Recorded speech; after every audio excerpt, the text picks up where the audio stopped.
dated June 18, 2024. The resignation of Police Captain Ernie Porras Cabrera, ODAS 33288, as officer in charge of Langkagan Municipal Police Station, Bukidnon Police Provincial Office is terminated effective June 19, 2024. I hereby relinquish my position as officer in charge of Langkagan Municipal Police Station, Bukidnon Provincial Office, effective June 19, 2024, and I sign.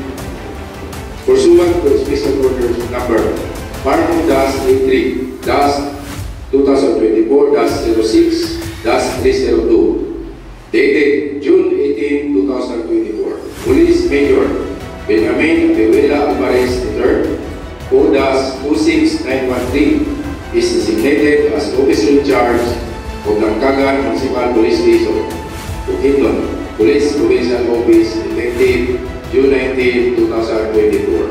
Signed, Jubin L. Kulaway, Police Colonel, Provincial Director.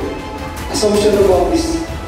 Pursuant to Special Orders Number Parmo-A3-2024-06-302, dated June 18, 2021, I hereby assume the position as officer in charge of Langkagan Municipal Police Station, Bukidnon Police Provincial Office, effective June 19, 2024. And I sign. In every position, in every mistake, in every experiences that I made, I learned something. I gained something. That is why I gained wisdom. Kaya whatever kung ano man ang mga nagawa ko is may part ko rin. And we draw lessons from it because everything that we face is either give you a reason or a lesson. So do not think of it earning as a setback, but face it as a challenge to do more, to serve more our country.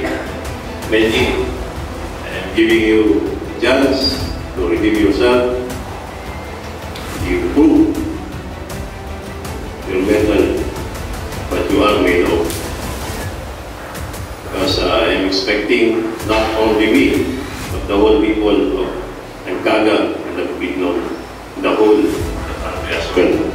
So whatever contribution you made in your level will be done back, not only to yourself, to the municipality of Langkagan, but to the whole Philippine National Police as well. Leadership shown by Ernie speaks of his capability to lead people.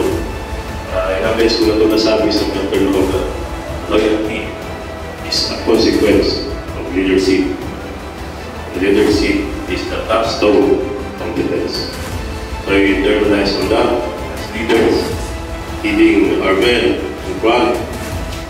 Because as Chief of Police, as Force Commander, kayo ang nasa harapan ng mga pangyayari sa probinsya natin.